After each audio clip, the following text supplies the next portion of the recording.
नमस्कार दोस्तों, मैं राहुल यादव अपने YouTube चैनल रोजगार विथ ITOT पे आप लोगों का स्वागत करता हूं।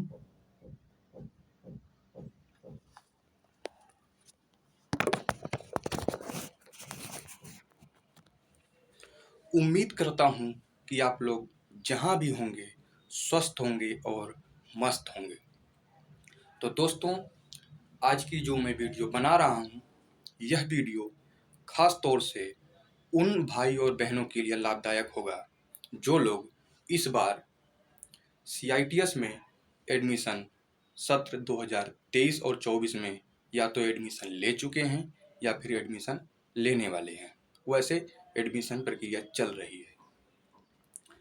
तो जो CITS का जो सिलेबस है, उस सिलेबस में है तो 3-4 सब्जेक्ट, उसमें से एक सब्जेक्ट WCS का है। WCS बोले तो वर्कशॉप कैलकुलेशन एंड साइंस। तो क्या हो गया? Workshop calculation and science, WCS। तो जो WCS है उसकी एक PDF है जो कि हमें भारत स्किल से डाउनलोड करनी होती है। उस PDF में टोटल 7 ग्रुप दिए हुए हैं। हर एक ग्रुप में 2-2 लेवल दिए हुए हैं। इस तरह से 7 ग्रुप में 14 लेवल्स हैं। तो आज हम ग्रुप 1 का लेवल 1 जो है, इसमें करीबन 50 क्वेश्चंस हैं, उसे मैं 1 बाय 1 सॉल्व कराऊंगा। उम्मीद है कि आप लोगों को समझ में आएगी। समझ में क्यों नहीं आएगी? जब उसको बेहतरीन ढंग से बताएंगे तो समझ में ज़रूर आएगी। बस आप लोग अपना सपोर्ट देते रहिए। सपोर्ट देने का मतलब, चैनल पे यदि नए हैं तो इसे सब्सक्राइब करें, बेल आइकन को प्रेस करें और ज़्यादा से ज़्यादा लोगों में इसे शेयर करें और वीडियो को लाइक ज़रूर करें। तो चलिए आइए एक एक क्वेश्चन को देखते हैं। तो जो हमारा पहला क्वेश्चन है, वो क्वेश्चन कह रहा है, इनमें से कौन सी तौल इकाई SI प्रणाली के तहत आधार इकाइयों में से एक नहीं है? क्वेश्चन शायद आप लोगों को सही दिख नहीं पा रहे होंगे, तो क्वेश्चन आप लोग फिर देख लीजिएगा। चलिए अब हम बगल में इसका सॉल्यूशन बता दे रहे हैं। तो जो आधार इकाइयाँ होती हैं, वो आधार इकाइयाँ कौन कौन सी होती है? हमें पूछ रहा है कि आधार इकाइयों में कौन नहीं है। तो हमें देख लेते हैं।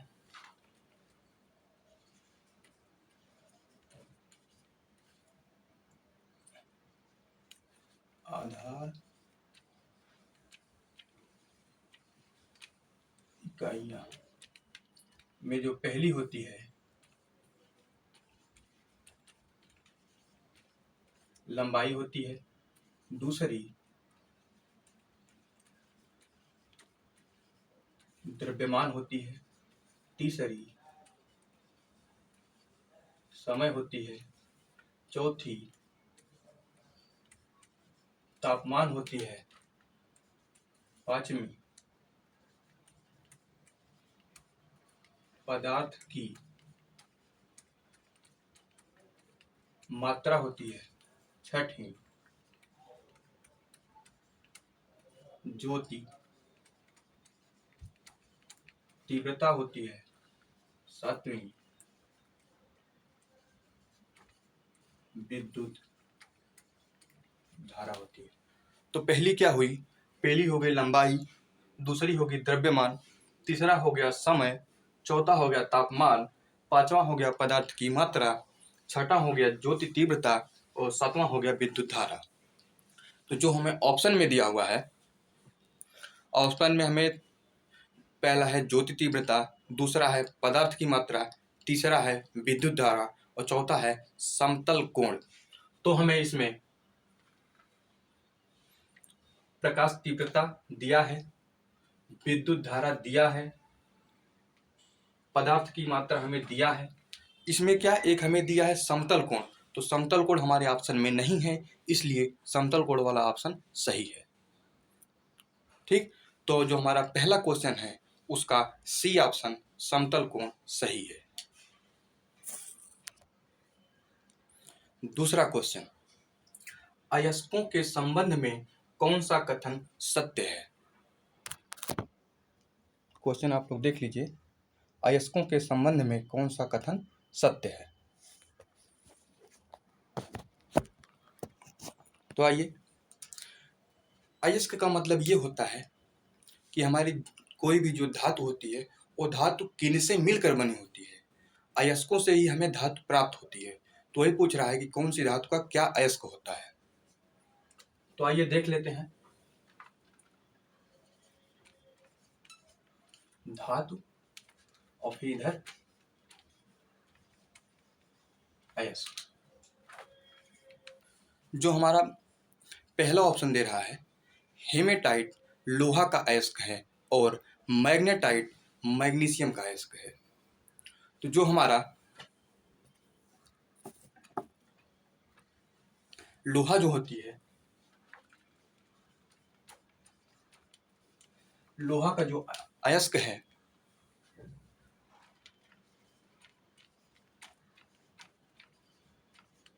हेमेटाइट और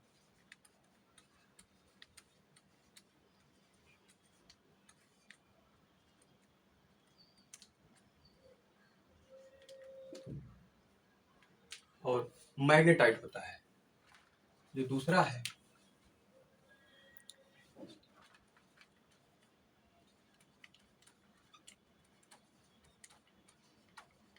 मैग्नीशियम,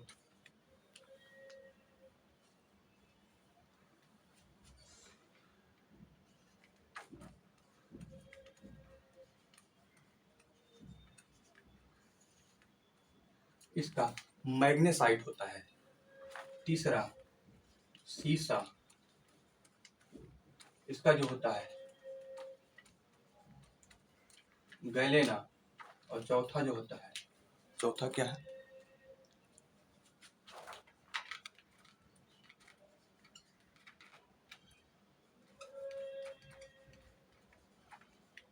एल्यूमिनियम। एल्यूमिनियम जो है इसका होता है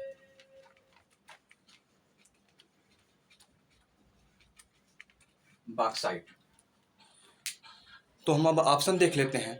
कह रहा है हेमेटाइट लोहा का, हेमेटाइट तो हमें लोहा का दिख रहा है, और कह रहा है मैग्नेटाइट मैग्नीशियम का। जो मैग्नेटाइट बोल रहा है वो मैग्नीशियम का, मैग्नेटाइट तो लोहा का लेकिन मैग्नीशियम का नहीं है, इसलिए हमारा पहला ऑप्शन गलत हो गया।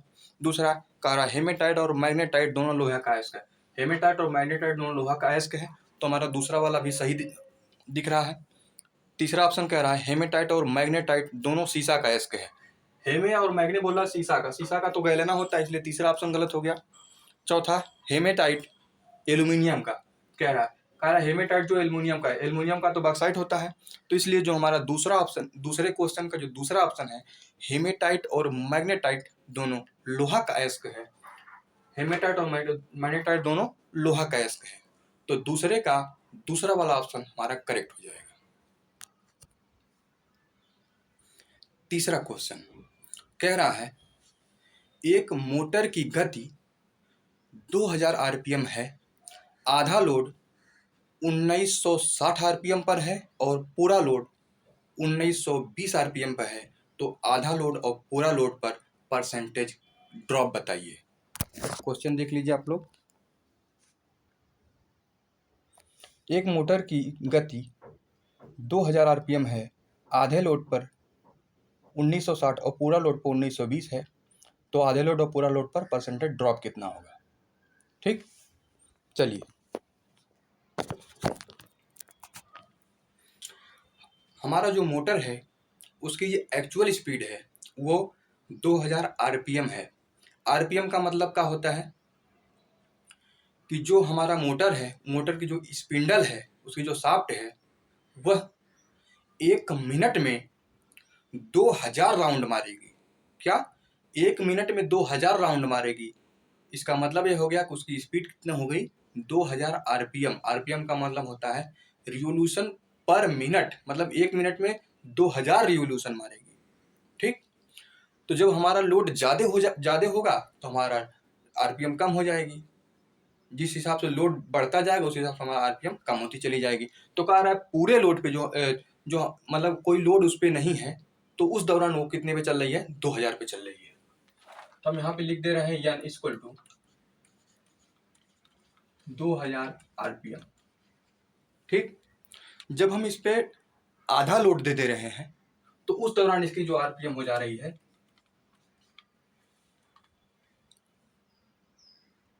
1960 आरपीएम हो जा रही है आधे लोड पर।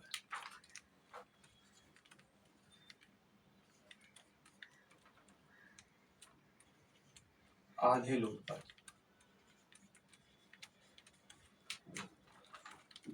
अब हम पूरा जब लोड दे रहे हैं इसको हम N2 लिख दे रहे हैं,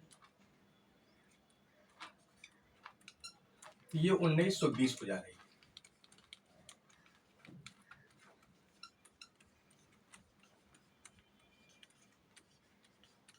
पूरा लोड पर। तो हमें कह रहा है कि अब इसमें ड्रॉप बताइए कितना हुआ। तो आधे लोड पे हम ड्रॉप देख लेते हैं।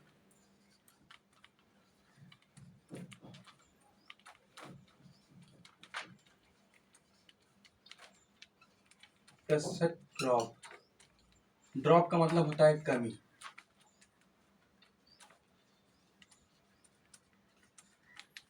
कमी को कैसे निकालते हैं, पूरे माइनस पूरा हमारा कितना 2000 प्रतिशत ड्रॉप हो जाएगा।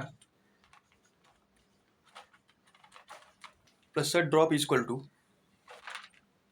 2000 आधे लोड पे निकाल रहे हैं। आधे लोड पे कितना है 1960 है, तो 2000 माइनस 1960 बटे में 2000 गुणे में 100 कर देंगे तो परसेंटेज में आ जाएगी।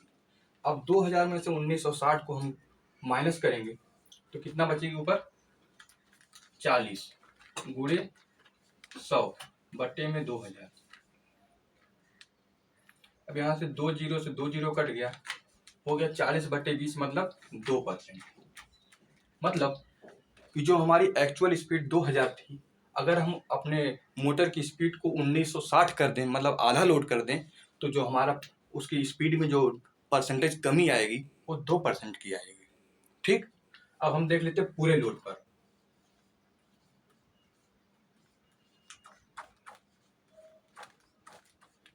पूरे लोड पर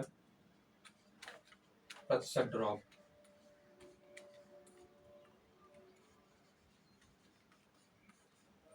पूरे लोड पर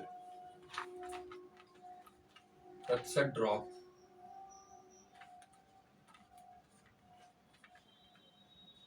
इक्वल टू 2000 माइनस पूरे लोड पे कितना है 1920 है बटे में 2000 गुणे 100। तो यहाँ से हो जाएगा 2000 में से 1920 जाएगी तो बच गया 80 गुणे 100 बटे में 2000। 2 जीरो से 2 जीरो काट देंगे, 80 बटे 20 हो गया 4। मतलब जो पूरा लोड है तो उस समय जो स्पीड में कमी आ रही है वो 4% की आ रही है। तो जो हमारा ऑप्शन है पहले ऑप्शन में दिया है 1% और 2%। 1% और 2% तो है नहीं, दूसरे में दे रहा है 2% और 4%। 2% और 4% दूसरा ऑप्शन हमारा करेक्ट है। तीसरे में दे रहा है 3% और 6%। 3% 6% तो दिख नहीं रहा है। चौथे में दे रहा है 4% और 8%।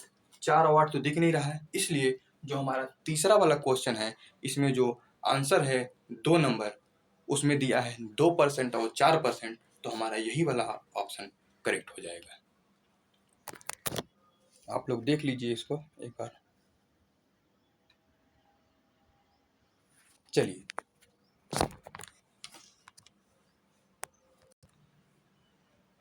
चौथा क्वेश्चन कह रहा है इनमें से किसकी घनत्व अधिक होती है। घनत्व पूछ रहा है, घनत्व क्या होती है, इसका क्या फार्मूला होता है इसको देख लेते हैं। दोस्तों वीडियो को लाइक और शेयर करते रहिए ताकि हमारा मनोबल भी बना रहे। अगर आप लोग अभी तक वीडियो को लाइक और शेयर नहीं किए हैं तो प्लीज लाइक कर दीजिए। चलिए, घनत्व एक फार्मूला होता है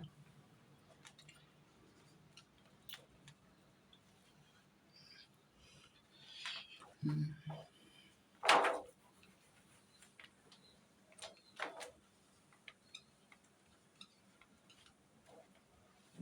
इक्वल टू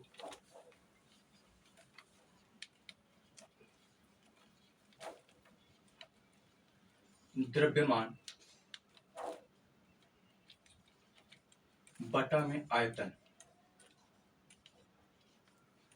मतलब घनत्व बराबर द्रव्यमान बटा में आयतन। मतलब ये हो गया कि जिस धातु का द्रव्यमान ज्यादा होगा वह घनत्व में ज्यादा होगा। घनत्व का मतलब होता है कि उसके जो हमारी मेटल है उसके जो पार्टिकल्स हैं वो आपस में इतने ज्यादा पास पास हैं या इतने ज्यादा दूर दूर है। मतलब अगर वो ज्यादा पास पास है तो हम कहेंगे कि ज्यादा उनकी डेंसिटी है, मतलब घनत्व उसका ज्यादा है। अगर लोग दूर दूर होंगे तो हम कहेंगे कि इसका जो घनत्व है वो कम है। तो चलिए, अब घनत्व है, पूछ रहा है कि इसका इनमें से किसका घनत्व ज्यादा है। तो इसमें ऑप्शन में दिया है निकिल, दूसरा दिया मोलिब्डेनम, तीसरा दिया है मैग्नीज और चौथा दिया है जिंक। तो आइए देख लेते हैं कि मैग्नीज और निकिल, जिंक और मोलिब्डेनम का जो हमारा ये द्रव्यमान होता है वो कितना होता है। अगर हम पीरियाडिक टेबल के अनुसार देखें तो जो निकिल, पहला है निकिल,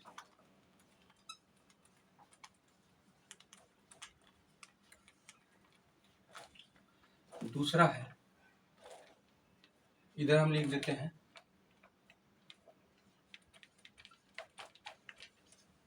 परमाणु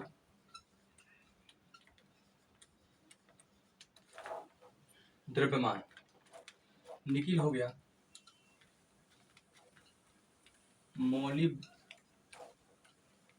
मोलिब्डेनम और तीसरा क्या, तीसरा मैग्नीज है।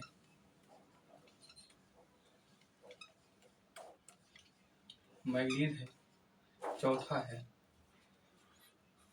जिंक।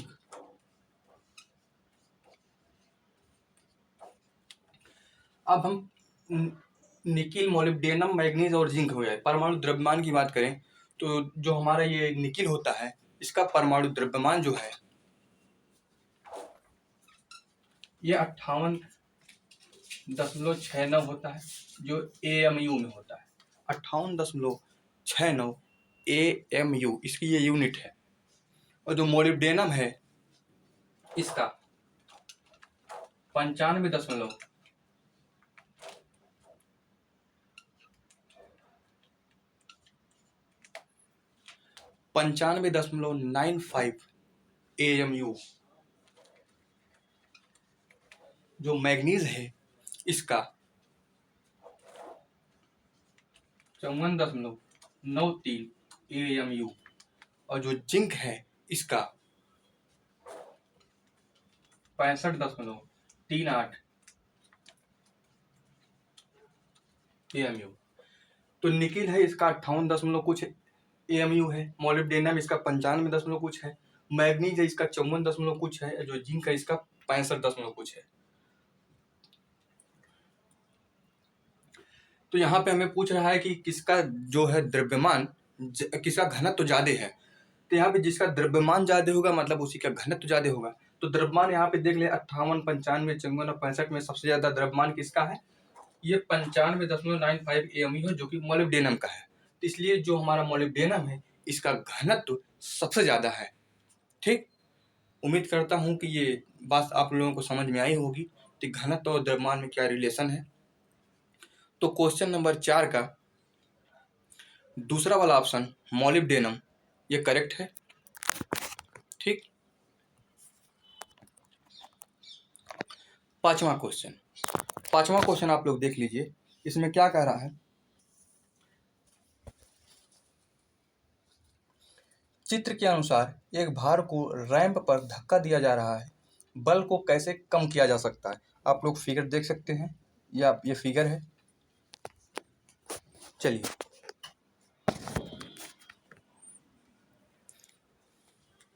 इसमें देखिएगा आप लोग, ये कोई एक सतह है, ये हमारी सतह जो है इस तरह की है। हमारी जो एक सतह है वो इस तरीके से है, क्षैतिज से किसी कोण पे है। ये हमारा क्षैतिज सतह है, इससे किसी कोण पर ये हमारी जो सतह उस पर कोई एक बॉक्स रखा गया जिसको उसने रैंप बोल रहा है। तो यहाँ से एक आदमी जो कि यहाँ से एक आदमी है जो फोर्स लगा रहा है, ऐसे ऐसे बल लगा रहा है, ऐसे इस पे बल लगा रहा है।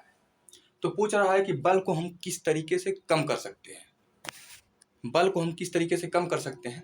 इसमें जो ऑप्शंस दिए गए हैं,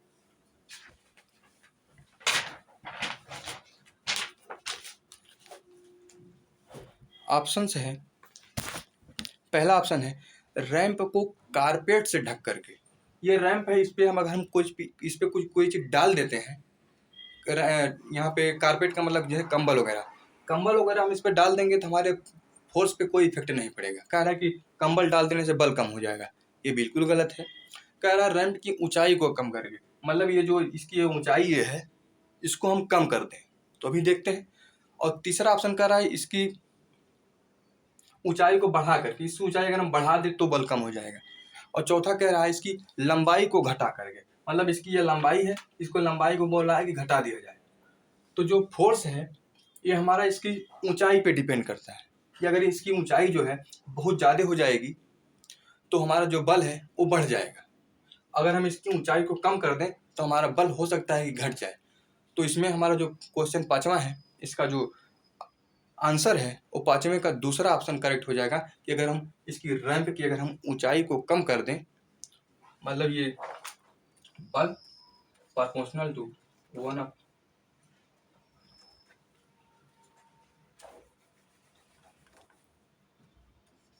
ये अच्छे, मतलब अगर हम ऊंचाई को बढ़ाएंगे तो बल बढ़ जाएगी, अगर हम ऊंचाई को घटाएं तो बल घट जाएगा। तो यहाँ पे हम इसकी अगर रैंप की ऊंचाई को कम कर दें तो बल कम हो जाएगा। ठीक। छठा क्वेश्चन कह रहा है 5x plus 17y equal to 61 और 2y इक्वल टू 3x। मतलब क्वेश्चन आप लोग देख लीजिए, 5x प्लस 17y बराबर 61 के हैं और 2y बराबर 3x के हैं। तो x और y का मान निकालना है। तो आइए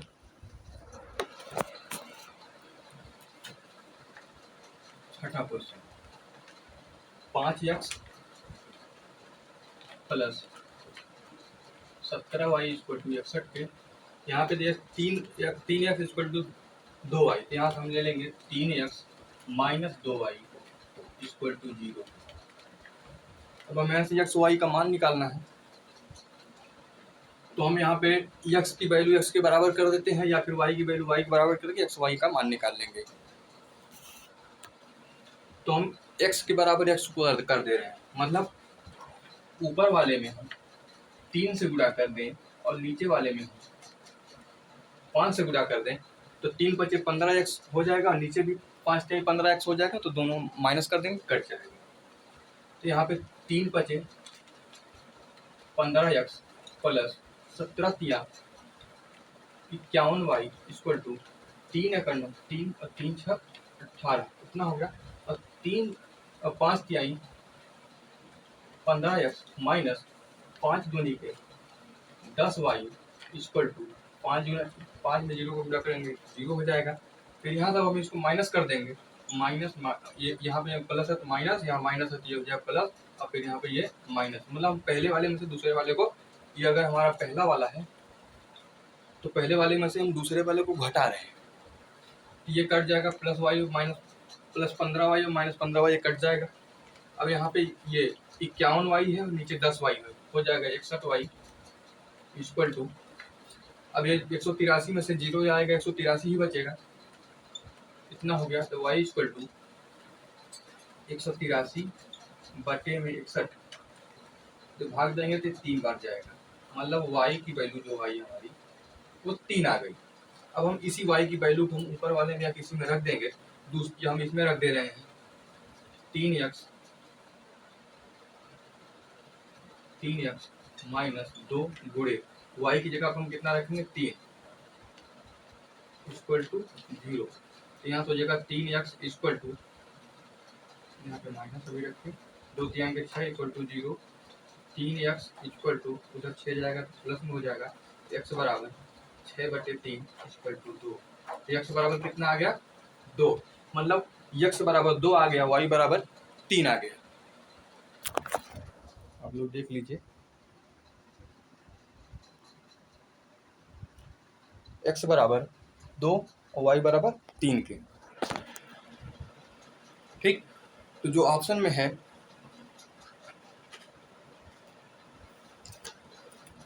ऑप्शन में पांचवें का 4 नंबर यक्स बराबर 2 और वाई बराबर 3 के 4 नंबर ऑप्शन में दिया गया है, तो छठे का चौथा ऑप्शन करेक्ट है।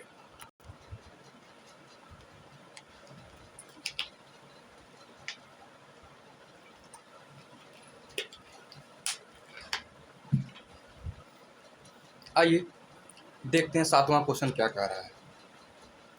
सातवां क्वेश्चन में कह रहा है, नीचे चित्र में देखें और सही कथन का चुनाव करें। अब इसमें जो हमें ऑप्शंस दिए हुए हैं, ये चित्र जो हमें दिए गए हैं वो देखिए दिया गया है इसमें क्लॉ हैमर।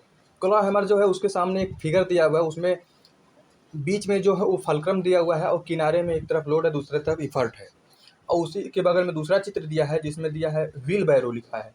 उसमें क्या है, लोड बीच में है और फलक्रम और इफर्ट किनारे किनारे है। और फिर बगल में तीसरा चित्र है जिसमें ह्यूमन आर्म दिया हुआ है। इसमें बीच में फलक्रम है और किनारे लोड और इफर्ट दिया हुआ है। एक प्लायर है, इसके बगल में अगला फिगर है, उसमें प्लायर दिया हुआ है। प्लायर में क्या है, बीच में फलक्रम है, किनारे लोड और इफर्ट है। फिर चौथा ये अगला है नट क्रैकर दिया हुआ है, उसमें बीच में लोड है और किनारे फलक्रम और इफर्ट है। और फिर एक है शुगर टोंग्स है, इसमें बीच में इफर्ट है और किनारे फलक्रम और लोड है। तो आइए समझते हैं ये क्या है। देखिए दोस्तों, ये जो हमने अभी आप लोगों को दिखाया, ये कि बीच में लोड है, बीच में फलक्रम है, बीच में इफर्ट है, इसका मतलब क्या है? आप लोगों ने साइंस में एक पढ़ा होगा लीवर, मतलब उत्तोलक। उत्तोलक में उसमें आप लोग देखे होंगे कि प्रथम श्रेणी का उत्तोलक, द्वितीय श्रेणी का उत्तोलक और तृतीय श्रेणी का उत्तोलक। तो हमें हमेशा कन्फ्यूजन रहती है कि प्रथम श्रेणी का उत्तोलक कौन सा होगा, सेकंड श्रेणी का उत्तोलक और थर्ड का कौन सा होगा। मैं आप लोगों को एक ट्रिक बता रहा हूँ, उस ट्रिक से आप लोग आसानी से पहचान जाएंगे कि कौन सा प्रथम श्रेणी का है, कौन द्वितीय श्रेणी का है, कौन तृतीय श्रेणी का है। तो आइए, वो ट्रिक है FLE। ये है ट्रिक।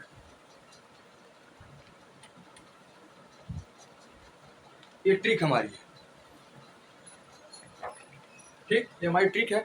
मतलब जो पहली श्रेणी का उत्तोलक होगा उसमें बीच में फलक्रम होगा। फलक्रम का मतलब आलंब, सपोर्ट, सपोर्ट बीच में। यहाँ पर हम लिख दे रहे हैं प्रथम श्रेणी। प्रथम श्रेणी का उत्तोलक, प्रथम श्रेणी का उत्तोलक, इसमें क्या होगा, बीच में आलंब, बीच में आलंब, मतलब यफ जो है वो बीच में होगा। एक तरफ किनारे इधर लोड होगा और दूसरे इधर किनारे इफर्ट होगा। चलिए, और जो दूसरा है द्वितीय श्रेणी का उत्तोलक, इसमें क्या होगा, बीच में लोड होगा। लोड का मतलब भार, बीच में भार, बीच में भार होगा। मतलब यहाँ पे लोड बीच में आ गया, इधर एक तरफ इफर्ट हो गया, एक तरफ इधर फलक्रम हो गया। ठीक, और तीसरा वाला हो गया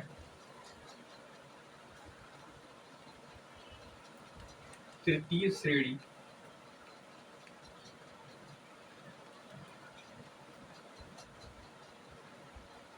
का उत्तोलक।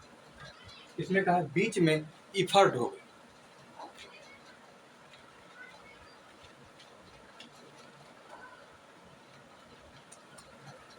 प्रयास, यहाँ पे एक तरफ हो जाएगा फलक्रम, बीच में इफर्ट और फिर इधर हो जाएगा लोड।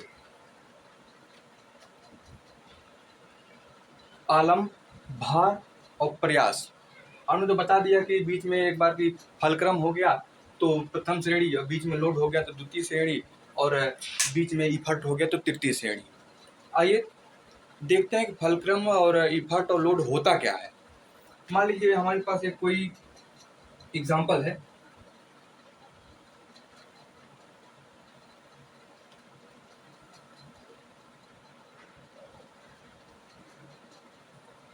ये क्या है? तो हमें देखने में कैंची दिख रही होगी आप लोगों को।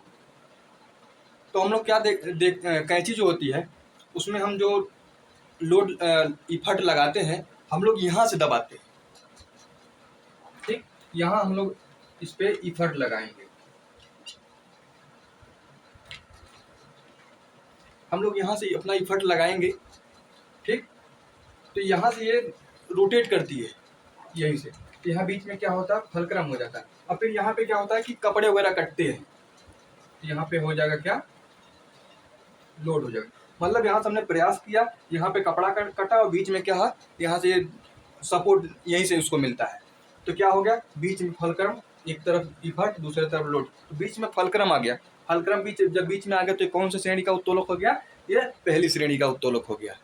तो उम्मीद करता हूँ कि आप लोगों को फलक्रम, इफर्ट और लोड के बारे में समझ में आई होगी कि क्या होती है। अब इसमें आइए अब हम लोग क्वेश्चन देख लेते हैं, क्वेश्चन क्या कह रहा है। इसमें क्या रहा है, क्लॉ हैमर। इसमें ऑप्शन के अकॉर्डिंग सही कथन चुने। सही कथन का मतलब इसमें हमें कॉम्बिनेशन देखना है कि कौन सा कॉम्बिनेशन सही बैठ रहा है। इसमें देखिए पहले में फलक्रम बीच में दिया है, अब हम और देख लेते हैं फलक्रम और कहाँ है। इसमें क्लॉ हैमर,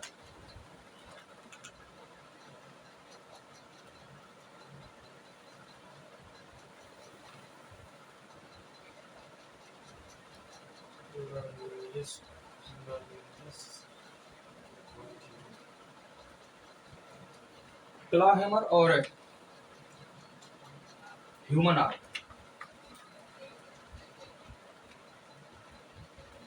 ये दोनों जो है इनमें फलक्रम बीच में है।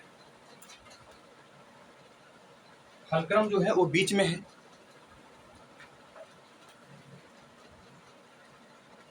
फलक्रम बीच में मतलब ये दोनों हो गए कि कौन सी श्रेणी के उत्तोलक, ये प्रथम श्रेणी के उत्तोलक हो गए।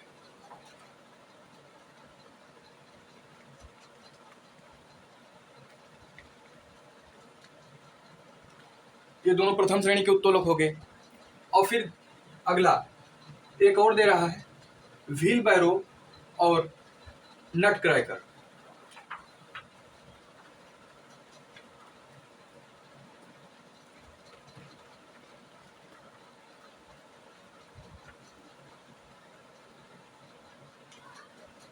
व्हील बैरो और नट क्रैकर जो है इसमें लोड बीच में है।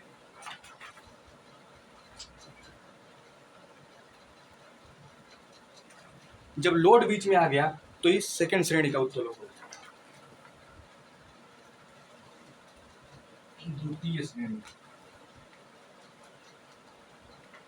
क्या हो गया, द्वितीय श्रेणी का उत्तोलक।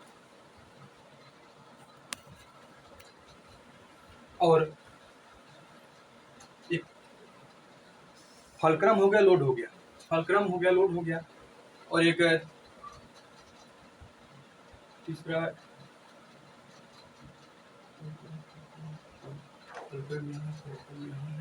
एक प्लायर में भी फलक्रम, प्लायर में भी जो है फलक्रम बीच में है। 5 हो गया। और एक इफर्ट, यहाँ पे सुगर टोन्स जो इसमें इफर्ट एक ही में बीच में है। तो यहाँ पे क्या हो गया, प्लायर, क्लॉ हैमर और ह्यूमन आर्म, ये तीनों जो है इनमें फलक्रम बीच में है। और जो व्हील बैरो, नट क्रैकर, इनमें लोड बीच में है। एक बच गया हमारा सुगर टोन्स, इसमें क्या है, इफर्ट बीच में आ गया। तो हमें जो इसमें बोल रहा है ऑप्शन में, claw hammer and sugar tongs तीसरे श्रेणी के उत्तोलक है। क्लॉ हैमर तीसरे श्रेणी, तीसरे में हमें क्या दिख रहा है, यहाँ पे हमें सिर्फ और सिर्फ एक ही ऑप्शन यहाँ दिख रहा है, सुगर टोन्स। यहाँ पे हमें सिर्फ सुगर टोन्स ही दिख रहा है। बोल रहा है कि सुगर टोन्स और क्लॉ हैमर दोनों तृतीय के हैं। क्लॉ हैमर तो आप लोग को यहाँ पे दिख रहा होगा कि प्रथम श्रेणी का उत्तोलक है, इसलिए पहला वाला ऑप्शन गलत है। दूसरा व्हील बैरो और प्लायर प्रथम श्रेणी के उत्तोलक है। व्हील बैरो और प्लायर प्लायर हमारा देखिए प्रथम श्रेणी का, व्हील बैरो सेकंड का, इसलिए ये भी हमारा ऑप्शन गलत हो गया। तीसरा, मानव की बाह और नट क्रैकर द्वितीय के हैं। मानव की बाह देखिए फर्स्ट में, व्हील बैरो ये मानव की बाह और नट क्रैकर हमारा सेकंड का है, मानव की बाह फर्स्ट का है, इसलिए ये भी हमारा गलत हो गया। चौथा दे रहा है व्हील बैरो और नट क्रैकर, क्या व्हील बैरो और नट क्रैकर दोनों द्वितीय श्रेणी के उत्तोलक है। तो हमारा सातवें क्वेश्चन का, ये हमारा सातवां क्वेश्चन था, सातवें क्वेश्चन का चौथा वाला ऑप्शन करेक्ट हो जाएगा। उम्मीद है कि आप लोगों को लीवर के बारे में बात समझ में आई होगी कि कौन सी श्रेणी का लीवर कौन सा होता है। जब हमें फलक्रम बीच में होगा तो प्रथम श्रेणी का उत्तोलक, लोड बीच में होगा तो सेकंड श्रेणी का उत्तोलक, इफर्ट बीच में होगा तो तृतीय श्रेणी का उत्तोलक। ठीक, तो सातवें का चौथा ऑप्शन करेक्ट हो गया। आठवां क्वेश्चन कह रहा है इनमें से कौन एक घर्षण का उदाहरण नहीं है जबकि घर्षण में सहायक होता है। क्वेश्चन देख लीजिए आप लोग। आठवां क्वेश्चन, इनमें से कौन एक घर्षण का उदाहरण नहीं है जो घर्षण में सहायक होता है। तो आइए समझ लेते हैं घर्षण होती क्या है।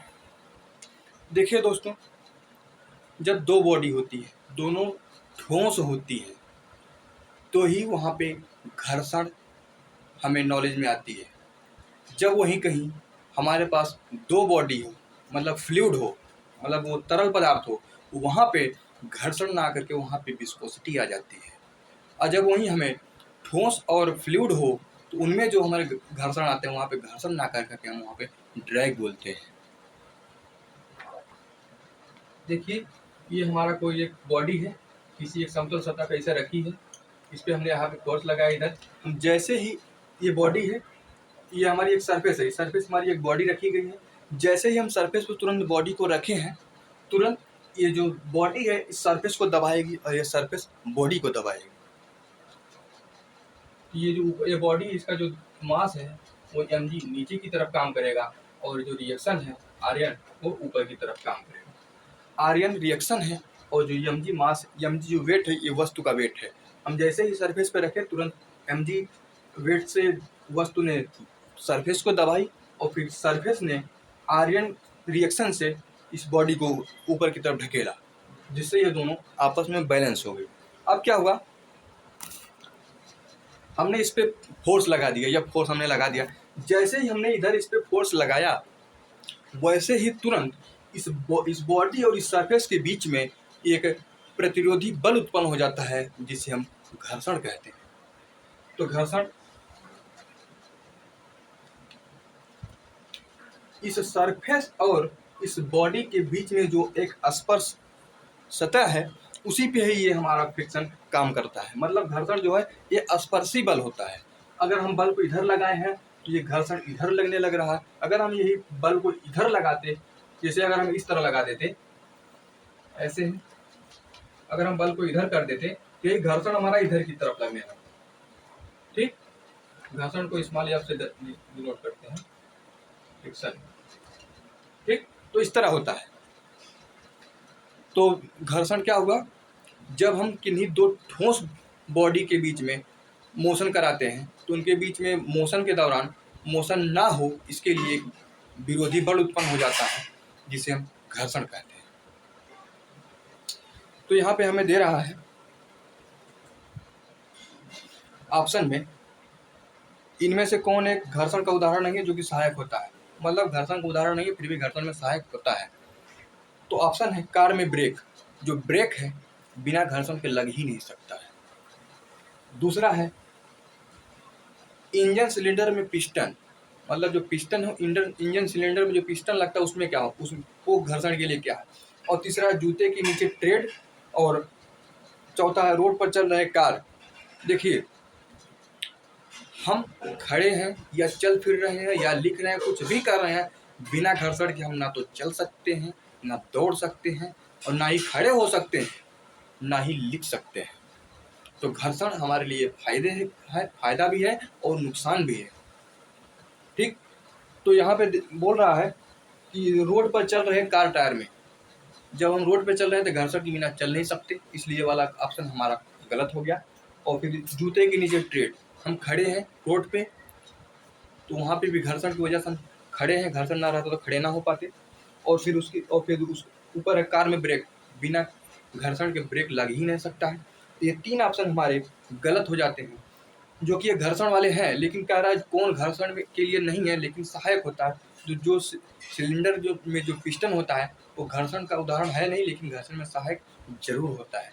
इसलिए 8वें क्वेश्चन का दूसरा वाला option piston cylinder, engine cylinder में पिस्टन, 2 नंबर वाला ऑप्शन करेक्ट है।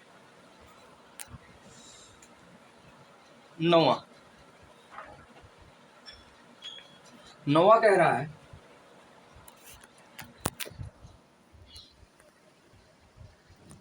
एक वृत्त की परिधि और व्यास का जो अंतर है वो 28 सेंटीमीटर है, तो त्रिज्या ज्ञात करें। दोस्तों वीडियो को लाइक और शेयर करते रहिए। वृत्त की परिधि और व्यास, तो जो वृत्त की जो परिधि होती है, वृत्त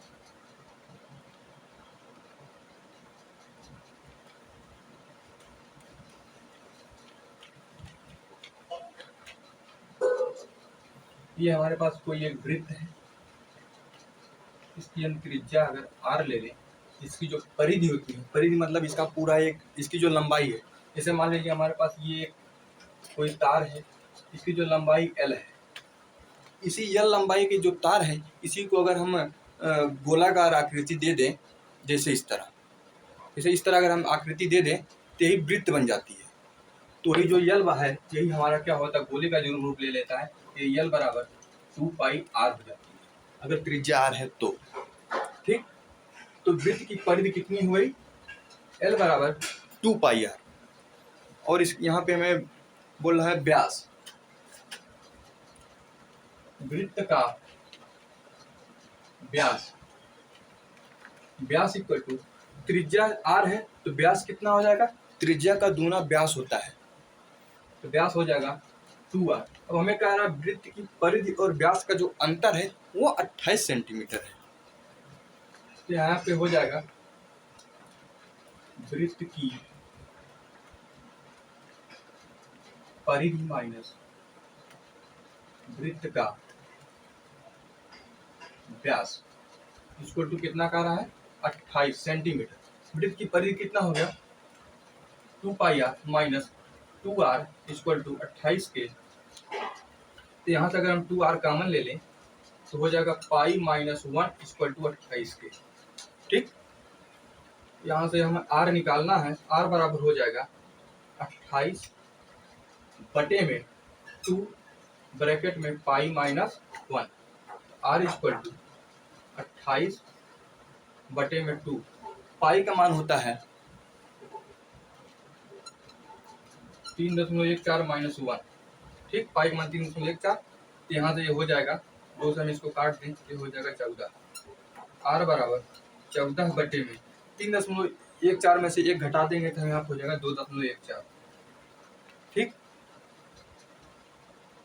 तो हम यहाँ से इसको सॉल्व करेंगे तो 2.54 सेंटीमीटर, ये सेंटीमीटर में है, तो r बराबर 2.54 सेंटीमीटर आंसर हो जाएगा। ये हमारा आंसर हो गया। ठीक, जो कि 9वें का सी नंबर ऑप्शन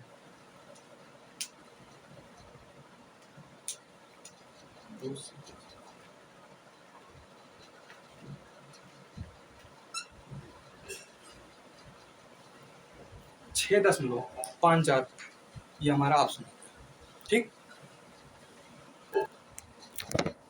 आप लोगों को स्क्रीनशॉट वगैरह लेना तो ले सकते हैं। आंसर हो गया 6.54 सेंटीमीटर, ये हमारी त्रिज्या हो गई। ठीक, 10वां क्वेश्चन कह रहा है, आप लोग देख सकते हैं क्वेश्चन क्या कह रहा है। चित्र में एक पिंड पर 50 न्यूटन और 120 न्यूटन के दो बल कार्य कर रहे हैं। बल और tan थीटा का मान ज्ञात करें। यहाँ पे बल का मतलब परिणामी बल से पूछ रहा है। ठीक, आइए देखिए, जो हमारे पास फिगर है वो फिगर हमारे पास कुछ इस तरीके से,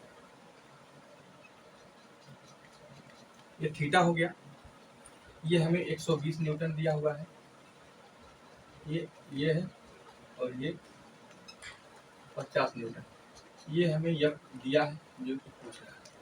ठीक, ये वाला फोर्स एक बार 120 न्यूटन का ये बल है, इसके ऊपर 50 न्यूटन का है, इन दोनों को जोड़ने वाला वेक्टर यफ है, उसी के बाद हमें पूछ रहा है। तो यहाँ पर हम देखेंगे, अगर हम इस ए बी और सी, इसमें अगर सी हो गया, इसमें अगर हम त्रिकोणमिति लगा दे, पाइथागोरस थ्योरम लगा, इसमें अगर हम पाइथागोरस थ्योरम लगा दें तो पाइथागोरस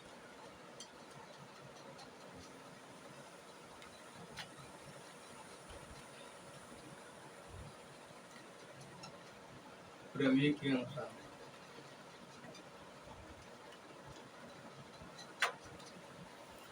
कर्ण का स्क्वायर इक्वल टू लंब का स्क्वायर प्लस आधार का स्क्वायर।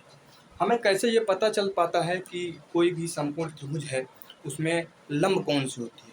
तो दोस्तों, ये जो थीटा होता है, थीटा के जस्ट सामने वाली जो भुजा होती है वो लंब होती है, और थीटा से जो जस्ट सटी हुई भुजा होती है वो आधार होती है, और ये जो 90 डिग्री होता है, 90 डिग्री इसके सामने वाली जो भुजा होती है वो कर्ण होती है, जो कि आधार और लंब से अगर अलग अलग देखा जाए तो वो बड़ी होती है, मतलब लंब से बड़ी होगी, आधार से बड़ी होगी, लेकिन अगर हम लंब और आधार दोनों को जोड़ दें तो हमारी कर्ण छोटी हो जाती है।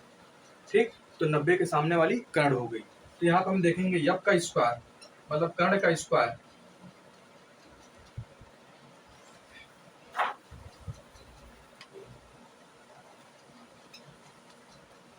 कर्ण का स्क्वायर इक्वल टू लंब का स्क्वायर प्लस आधार का स्क्वायर। कर्ण का स्क्वायर मतलब यफ का स्क्वायर इक्वल टू लंब का स्क्वायर मतलब 50 का स्क्वायर प्लस आधार का स्क्वायर मतलब 120 का स्क्वायर। तो यहाँ पे एफ स्क्वायर इक्वल टू ये हो जाएगा हमारा 2500, 50 गुणे 50 करेंगे तो 2500 हो जाएगा, प्लस 12 बढ़ाइए हम 144 के आगे 2 जीरो लगा देंगे, एफ इक्वल टू यहाँ से हो जाएगा 0 0 और फिर 5 4 5 9 4 5 9 और 14 2 16। यहाँ पे एफ स्क्वायर इक्वल टू 169 हो गया, यह बराबर करड़ी में 169 डबल जीरो, यहाँ से यह बराबर हो जाएगा 130 न्यूटन। मतलब हमारा जो आधार है 120 न्यूटन है, लंब 50 न्यूटन है, तो कर्ण कितना हो गया 130 न्यूटन। तो बल का मान कितना आ गया 130 न्यूटन आ गया। अब हमें पूछ रहा है आगे कि tan थीटा का मान कितना होगा। tan थीटा इक्वल टू होता है लंब बटे आधार। तो लंब कितना है यहाँ पे 50, आधार कितना है 120, तो यहाँ से हो जाएगा 5/12। तो इसको यहाँ से करेंगे tan